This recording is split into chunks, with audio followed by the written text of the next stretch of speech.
choix donc, de la DS3 WRC? D'abord, la DS3 WRC est une voiture mythique, c'est une voiture exceptionnelle que j'avais vraiment envie de conduire un jour cette voiture. J'ai eu l'occasion dans le passé de faire un ou deux petits tours dans une DS3 WRC, mais j'avais vraiment envie de faire ce choix et j'ai eu la chance lorsque je suis allé rencontrer Sodiva pour leur proposer ce projet. Sodiva a tout de suite adhéré et j'ai senti un vrai engouement derrière ce projet qui a abouti donc à ma participation. Donc je suis vraiment ravi de pouvoir conduire cette voiture. J'espère vraiment offrir aux Martiniquais le plus beau spectacle, allier plaisir, spectacle, convivialité, tout ça dans un esprit de sécurité, parce que évidemment il y aura certainement beaucoup de monde, donc j'invite tous les spectateurs à être extrêmement prudents, bien écouter les consignes de sécurité qui seront données par les commissaires. On a tous envie que ce soit une belle fête, donc pour que ce soit une belle fête, faisons en sorte que ça se passe bien. Pour ma part, je vous dis, c'était un peu un rêve que de conduire cette voiture, donc je suis ravi de la confiance qui m'a été donnée par Sodiva et l'ensemble de nos partenaires pour participer à ce rallye. Alors on sait vous avez un concurrent de taille, c'est Hamilton qui arrive de Jamaïque, et beaucoup d'internautes nous posent la question, qui sera second derrière Simon Jean-Joseph? D'abord, pour gagner une course, il faut la terminer. Et ce que je peux vous dire, c'est que Jeffrey, au-delà d'être un très bon pilote, a aussi une bonne voiture. Nous avons des voitures un peu différentes. Il a une voiture ancienne génération, avec un 2 litres turbo, donc un peu plus de coupe. Moi, j'ai un 1600 turbo, donc un peu moins de coupe. Par contre, j'ai un châssis avec la DS qui est beaucoup mieux. D'ailleurs, les DS, de manière générale, même les voitures de série sont plutôt très agréables à conduire. Donc la voiture de course est plus petite, plus compacte. C'est une voiture d'une génération très différente de la Focus, qui est un ancien modèle. Mais pour autant, Jeffrey a fait cette année déjà 2 ou 3 courses, ce qui n'est pas mon cas. Donc il a un peu plus d'entraînement que moi, je suis chez moi, enfin bon. Et puis l'idée, vous savez, c'est vraiment d'offrir le plus beau spectacle. Et Jeffrey a vraiment, comme moi, on a tous les deux nos chances de gagner. Donc je pense que, je vous rassure, c'est un vrai compétiteur.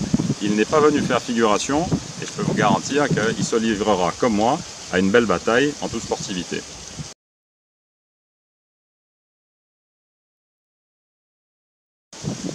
Alors le fait de bien connaître les routes martiniquaises, le fait d'avoir déjà couru sur Citroën, est-ce que ça c'est un vrai avantage? Non, je crois que l'avantage c'est la motivation, c'est tout cet engouement qu'il y a derrière moi avec un public chaleureux. Moi je suis très agréablement surpris de voir les retombées déjà qu'il y a eu pour cet engouement. Ça me fait plaisir de voir qu'il y a plein de gens qui m'ont envoyé vraiment tout un tas de messages de sympathie, et c'était ça le but recherché bien évidemment. Je reviens un peu en arrière parce que les routes sur lesquelles on va évoluer, certaines, pas toutes, mais certaines, ça a été mes débuts. C'est le début de ma carrière en sport auto. Et lorsque je pense à où j'ai commencé et où je suis arrivé, c'est sûr que ce retour aujourd'hui aux sources est extraordinaire. Donc non, ça va être une belle fête, j'espère. En tout cas, c'est comme ça que je le vois. Je vous dis bien, j'ai plaisir, faire plaisir aux gens, et enfin aux spectateurs martiniquaises et martiniquais, et apporter à la Martinique sa place dans un sport tourisme, ce qui est pour moi extrêmement important compte tenu du fait que nous n'avons pas vraiment d'infrastructure et que les organisateurs du Martinique Rally Tour font vraiment un effort particulier pour faire quelque chose qui soit vraiment sympa. Alors est-ce qu'on peut espérer justement, parce qu'on parle d'organisation avec la compétition du MRT, est-ce qu'on peut espérer une participation plus active de Simon Jean-Joseph dans le temps, dans l'avenir? Écoutez, pour l'instant on va déjà faire cette épreuve, on va voir comment ça se passe. Moi je suis plutôt motivé à apporter mon soutien, que j'apporte d'ailleurs à 100% aux organisateurs, compte tenu des efforts et de l'excellent travail qu'ils font. Entre l'année dernière et cette année, ils ont encore redoublé d'efforts pour pouvoir faire une épreuve qu'ils maîtriseront certainement au mieux. Nul n'est à l'abri d'un pépin, mais je vois bien dans leur travail en amont qu'il y a eu un vrai travail très professionnel poussé. Et donc, par conséquent, il faut aider ces démarches. Et pour moi, c'est bien pour ça que Jeffrey et moi-même avons décidé de jouer le jeu. Et je suis convaincu que si nous jouons le jeu, d'autres le feront très bientôt.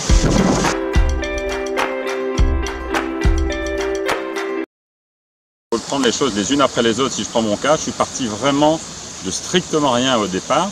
J'ai eu la chance d'avoir quelques personnes qui m'ont aidé, qui m'ont soutenu, qui m'ont prêté des voitures, etc. J'ai fait mes preuves et j'ai monté les marches les unes après les autres et non pas 4 par 4.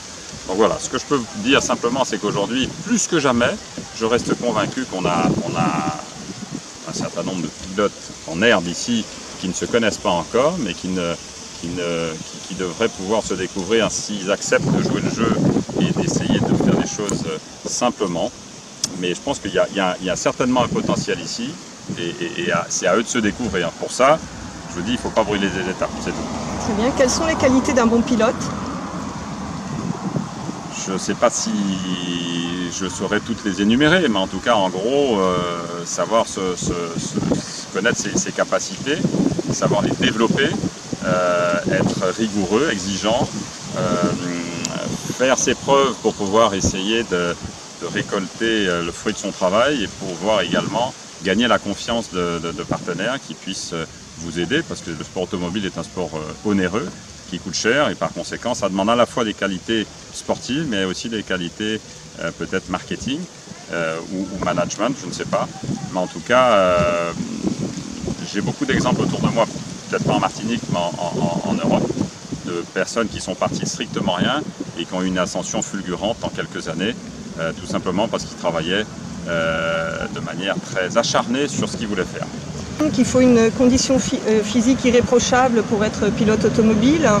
Parlez-nous de votre entraînement. Qu'est-ce que vous faites pour vous maintenir en forme et au top niveau? Alors, en ce qui concerne ma condition physique, elle n'est plus ce qu'elle était par le passé. Lorsque j'étais pilote professionnel, j'avais un coach avec lequel je travaillais très régulièrement, entre les courses, pendant les courses, etc. Enfin bon, nous avions vraiment une vraie préparation.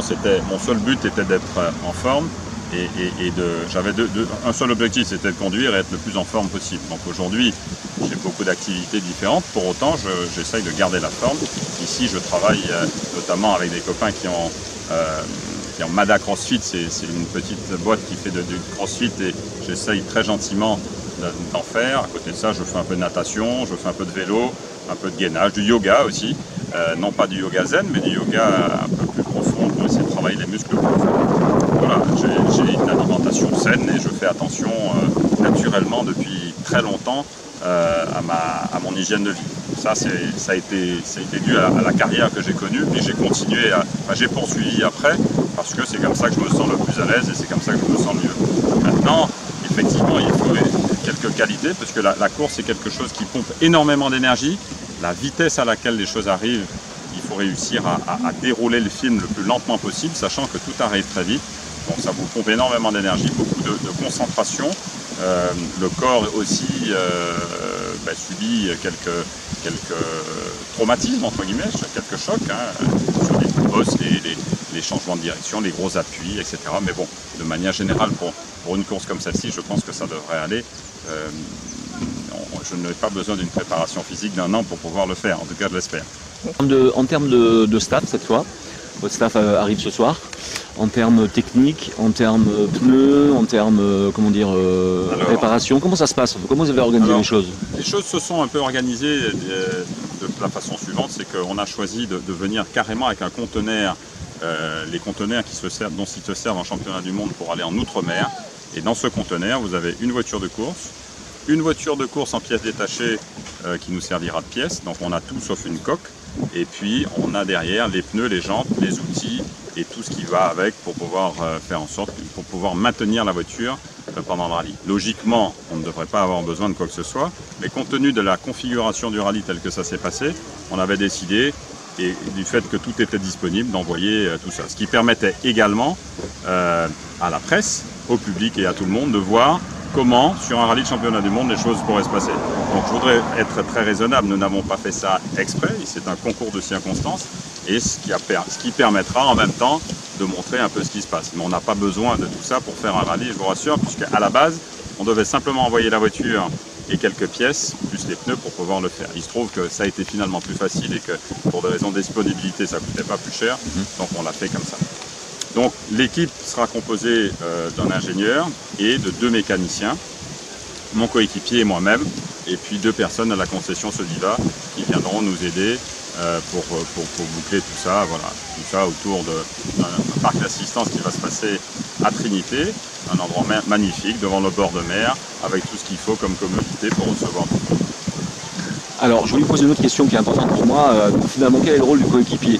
Alors, on s'en doute un peu, mais quelle est son importance finalement, compte tenu qu'il est avec un pilote chevronné?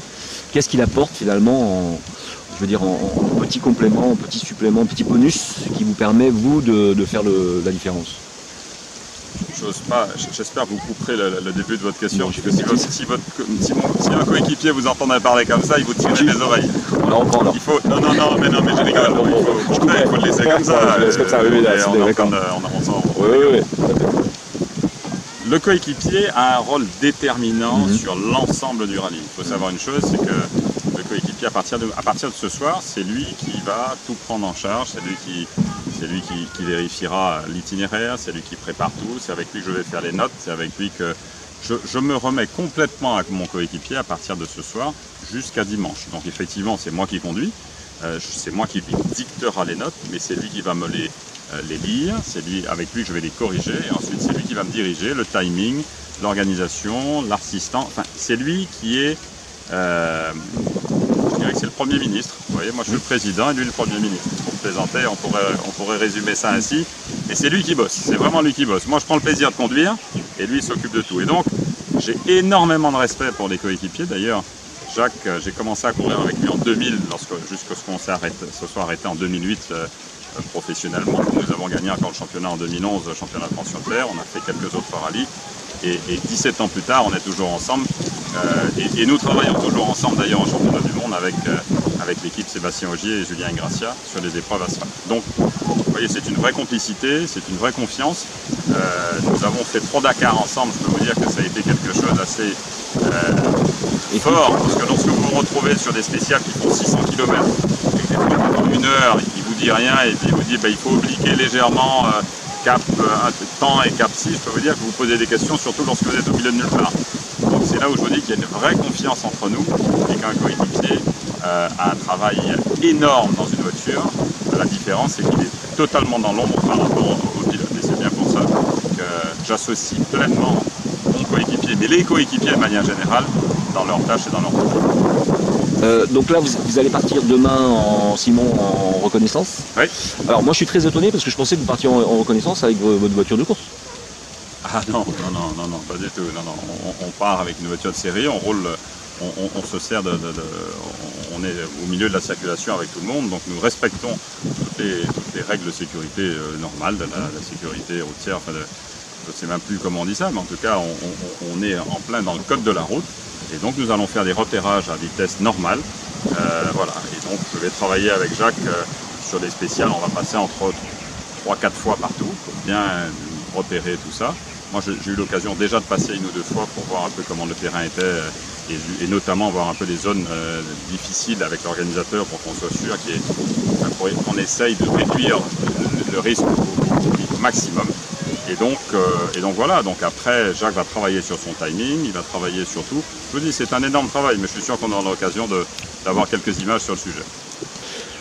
Simon, depuis quelques années, il y a quand même une défection du public sur les courses ou les rallyes ou les courses de côte en Martinique. On se pose un peu la question de savoir pourquoi. Et subitement, depuis l'année dernière, avec le premier MRT puis le second, on se rend bien compte qu'il y a un engouement, que les gens viennent au bord des routes et qu'ils ont envie de voir des belles voitures, des bons pilotes et des belles voitures courir. Est-ce que vous avez un avis là-dessus? Je n'ai pas d'avis et je ne veux pas développer. Moi, je suis un éternel optimiste. Je pense simplement qu'aujourd'hui, il y a un renouveau. Il y a des organisateurs qui donnent du mal, qui font un excellent travail, qui ont envie de donner à la Martinique sa place, et c'est pour ça que je suis à leur côté. À partir du moment où il y a des gens sérieux, déterminés, qui font vraiment les choses comme c'est en train de se faire, moi je suis plutôt favorable, et c'est un joli pied de nez à tous ceux qui pensent que les choses ne vont pas bien. La preuve, c'est qu'il y a un très bel engouement, et je suis convaincu que dans les années à venir, ça n'ira qu'en s'améliorant. Donc justement, le Martinique Rally Tour, il est destiné à devenir un événement peut-être plus international dans le temps. J'espère que ça va devenir un événement international. Pour moi, j'espère pour les organisateurs. Une étape de quelque chose? Un peu comme à l'image de la Barbade. La Barbade a entre 30 et 40 participants à l'année sur leur rallye. Et puis ils ont un rallye par an où ils ont 110 participants. Donc ils ont une 60aine de personnes qui viennent un peu du monde entier et qui viennent à la Barbade pour son rallye, pour ses plages, pour son tourisme. Et ils arrivent à allier sport auto et vacances en famille. Et donc c'est plutôt très sympa. Et moi, comme je vous dis, je pense qu'il y a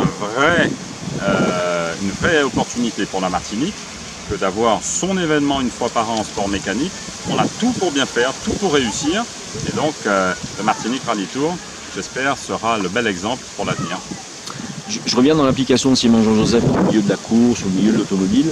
Il y a des rumeurs qui courent de circuits potentiels montés en Martinique, école de pilotage, peut-être drivé par Simon Jean-Joseph. Alors, moi, je suis pas au courant. Enfin, je sais que les collectivités, que ce soit la région, la CTM, souhaitent apporter une solution aux pratiquants auto, moto, karting, etc. Nous sommes dans un contexte qui n'est pas simple parce qu'on a aujourd'hui, la Martinique est un petit pays avec tout un tas de contraintes sur les flux, l'aménagement du territoire, etc. Donc ça n'est pas simple. C'est pour ça que, je pense que une épreuve comme le Martinique Rally Tour peut être une alternative justement sans investissement important pour pouvoir développer le sport auto. La moto a certainement sa place également sur d'autres affaires. Et moi, à titre personnel, effectivement, je vais lancer une sorte d'école de formation à la conduite, à la sécurité routière, qui n'a rien à voir avec la course automobile. Simon, qu'est-ce qu'il faut vous souhaiter pour ces 3 jours? On se fasse plaisir, que ça se passe bien et que la fête soit belle.